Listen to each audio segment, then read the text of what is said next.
Hello everyone, welcome back to my channel. I hope आप सभी लोग अच्छे और स्वस्थ होंगे और आप सबकी पढ़ाई सही चल रही होगी। तो आज हम डिस्कस करेंगे उत्तराखंड अल्टी पेपर के लिए, जो कि हम यहाँ पे साइंस के पार्ट को डिस्कस कर रहे हैं। उसमें भी हम यहाँ पे केमिस्ट्री के पार्ट को कवर कर रहे हैं। तो इसमें आज के लेक्चर में हम डिस्कस करेंगे जो लास्ट ईयर का पेपर हुआ था हमारा 8 अगस्त 2021 को। इसमें आज हम एक इलेक्ट्रोकेमिस्ट्री का न्यूमेरिकल था उसको डिस्कस करेंगे, और यहाँ पे जो टॉलेंसी रिएजेंट होता है उसका क्या यूज होता है उसको यहाँ पे डिस्कस करेंगे। और इससे पहले मैंने अभी तक 2 लेक्चर डिस्कस कर लिए। अभी तक आपने वो लेक्चर नहीं देखे तो आप सभी लोग प्ले लिस्ट में जाकर उनको अवश्य देखें, ठीक है, क्योंकि वहाँ पे आपको क्वेश्चन तो एक मिलेगा बट उससे रिलेटेड अदर क्वेश्चन भी सीखने को मिलते हैं। तो आइए डिस्कस करते हैं आज के फर्स्ट क्वेश्चन से।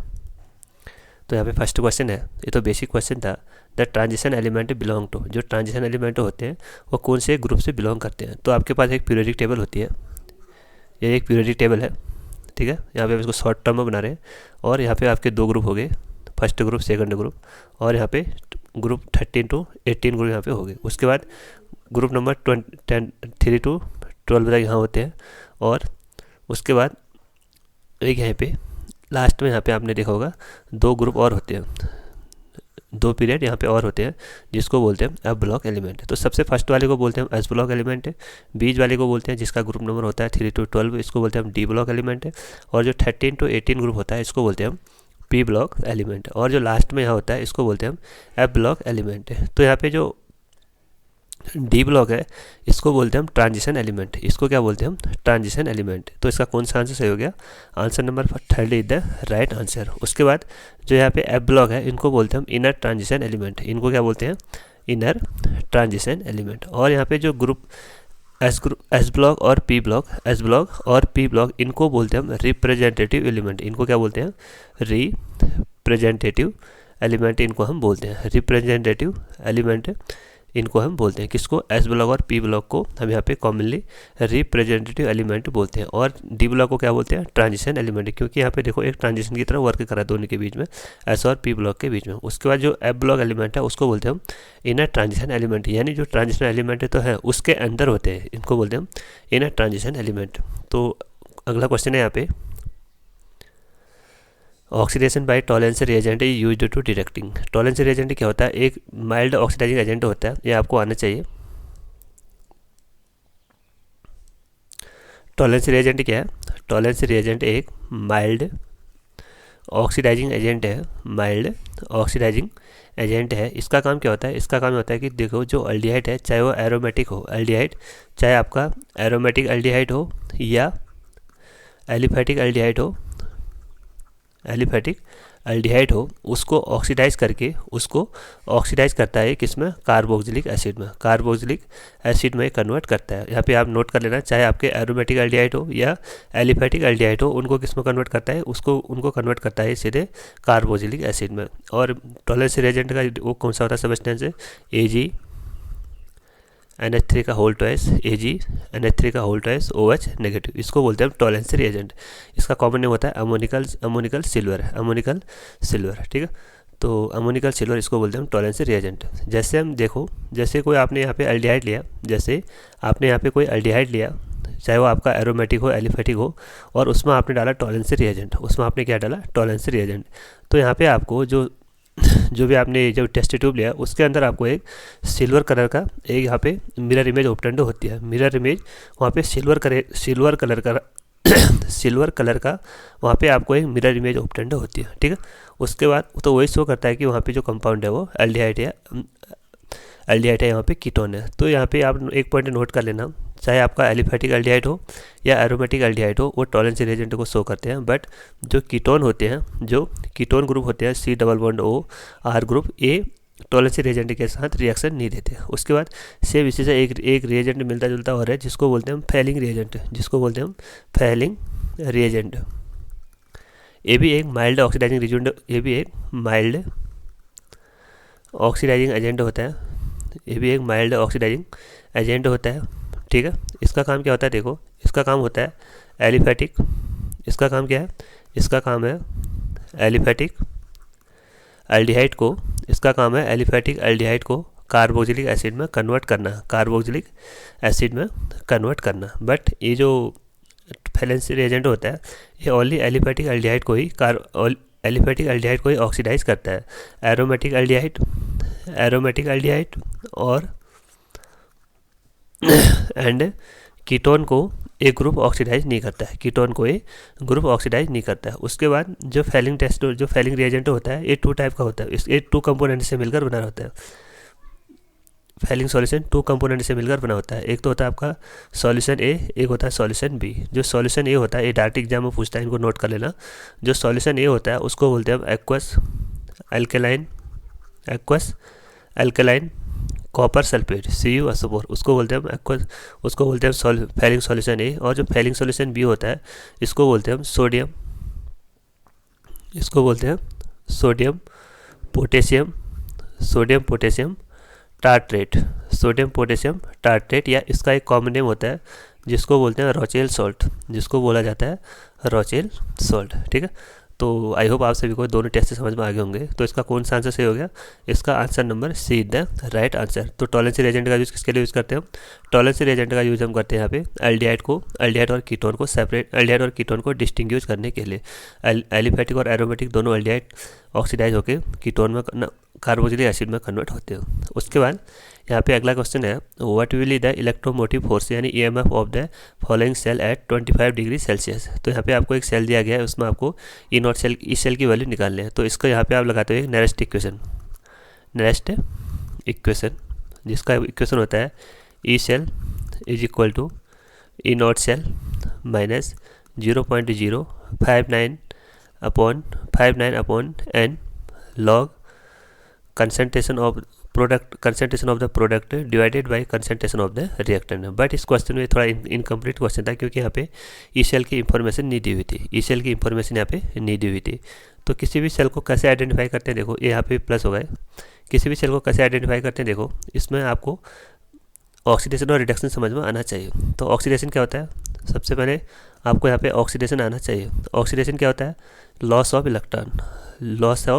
Electron is called oxidation. Suppose यहाँ पे कॉपर दिया है, कॉपर सॉलिड में फॉर्म में है, जैसे उसने 2 इलेक्ट्रॉन को लॉस किया तो सीधे किस में कन्वर्ट हो गए? कॉपर टू आयन में। उसके बाद सेकंड होगा आपका रिडक्शन, तो रिडक्शन क्या होता है? Gain of electron. रिडक्शन क्या हो गया आपका? Gain of electron. तो गेन ऑफ, इसको कैसे लिखोगे आप? सपोज कॉपर टू आयन है, उसने 2 इलेक्ट्रॉन को गेन किया तो किस में कन्वर्ट हो गए? कॉपर सॉलिड में। अब इसको किसी भी सेल को रिप्रेजेंट कैसे करते हैं, देखो किसी भी सेल को रिप्रेजेंट करने के लिए सबसे पहले लिखते हैं यहाँ पे सॉल्ट ब्रिज लिखते हैं। उसके बाद यहाँ पे लिखते हैं हम आयन वाला पार्ट। उसके बाद यहाँ पे लिखते हैं फिर गैस वाला पार्ट एंड फिर सॉलिड वाला पार्ट। ठीक है, सेम वैसे ही जो राइट साइड है उसको वहाँ पे लिखते हैं हम फिर से वही प्रोसेस से आयन गैस एंड सॉलिड। और जहाँ पे ऑक्सीडेशन होता है उसको बोलते हैं एनोड हाफ सेल रिएक्शन। और जहाँ पे रिडक्शन होता है उसको बोलते हैं कैथोड हाफ सेल रिएक्शन। उसको क्या बोलते हैं? Cathode half cell reaction. तो यहाँ पे देखो ये हो गया सॉल्ट ब्रिज, ये हो गया आपका सॉल्ट ब्रिज। तो यहाँ पे सबसे पहले आप सॉल्ट ब्रिज खींचोगे। उसके बाद एनोड वाली हाफ सेल, ये हो गया आपका B, A एंड C। कभी कभी ये रिप्रेजेंट करने को भी आ जाता है। तो B यहाँ पे रिप्रेजेंट करता है सॉल्ट ब्रिज को, A यहाँ पे रिप्रेजेंट करता है आपका एनोड हाफ सेल रिएक्शन, और C रिप्रेजेंट करता है यहाँ पे कैथोड हाफ सेल रिएक्शन।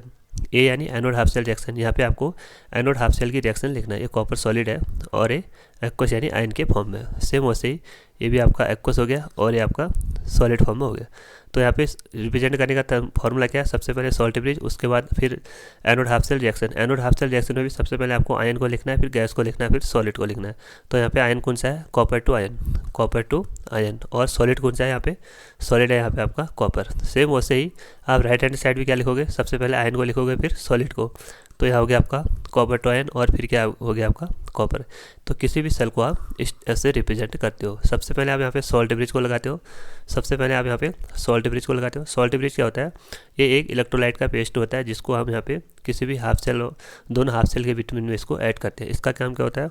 इसका काम होता है इलेक्ट्रिक न्यूट्रलिटी, यानी इलेक्ट्रिक न्यूट्रलिटी को मेंटेन रखना इसका काम होता है। ठीक है, एक सेकंड होता है इसका लिक्विड जंक्शन को मिनिमाइज करना। लिक्विड जंक्शन को मिनिमाइज करना इसका वर्क होता है। तो यहाँ पे हमने रिप्रेजेंट करना देख लिया। अब यहाँ पे देखते हैं हम इसको कैसे निकालते हैं।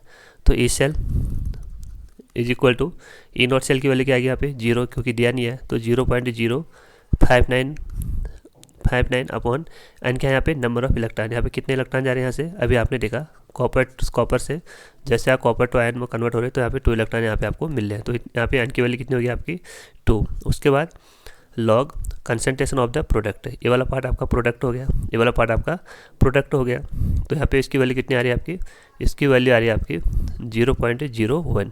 उसके बाद यहाँ पे रिएक्टेंट की वैल्यू कितनी आ रही है, रिएक्टेंट की वैल्यू आ रही है आपकी 0.1।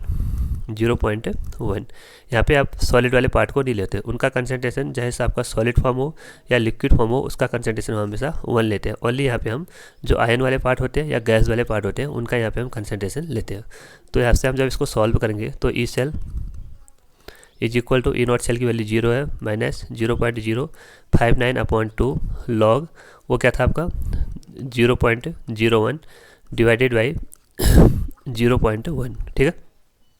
तो जब इसको सेपरेट सॉल्व करोगे तो ये कितना हो गया 10 की पावर -2, क्योंकि 10 इसको 10 की पावर 2 में लिखोगे और ये कितना आ जाएगा 10 की पावर -1। तो जब इसको सॉल्व करोगे कितना जाएगा 10 की पावर -1। तो E cell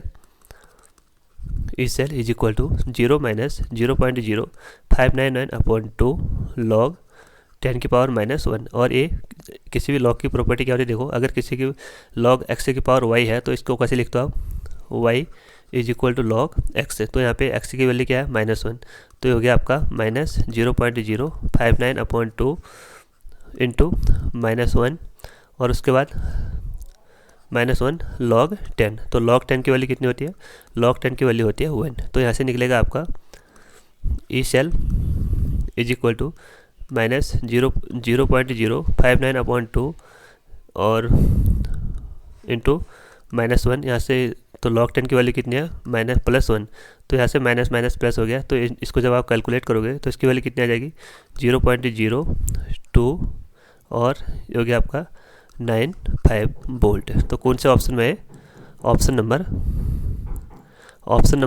D is the right answer, option number D is the right answer, ठीक है। तो यहाँ पे अब अगला क्वेश्चन डिस्कस करते हैं।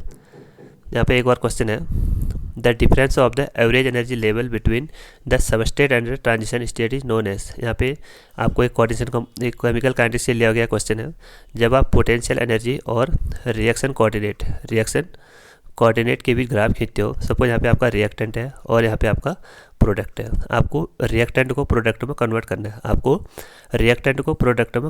है, तो इसको कन्वर्ट करने के लिए आपको यहाँ पे मिनिमम अमाउंट ऑफ एनर्जी की रिक्वायरमेंट होगी, तो उसी एनर्जी को बोलते हैं यहाँ पे एक्टिवेशन एनर्जी। जो जब आप रिएक्टेंट को प्रोडक्ट में कन्वर्ट करने के लिए जो एनर्जी आपको रिक्वायरमेंट होती है उसी को बोलते हैं हम एक्टिवेशन एनर्जी।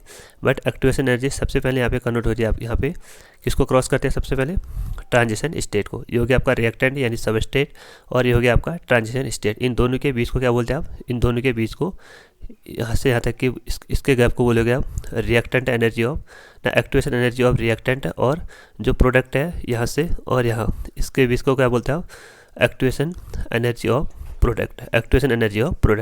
तो यहाँ पे पूछ रहा है the difference of the average energy level between substrate and transition state is known as, इसको क्या बोलते हैं आप एक्टिवेशन एनर्जी। तो ये थे हमारे आज के most important question. I hope आपको समझ में आ गए होंगे। अगर चैनल पे नए हो तो चैनल को जरूर सब्सक्राइब करें और अपने दोस्तों के साथ ज़्यादा से ज़्यादा शेयर करें। Thank you.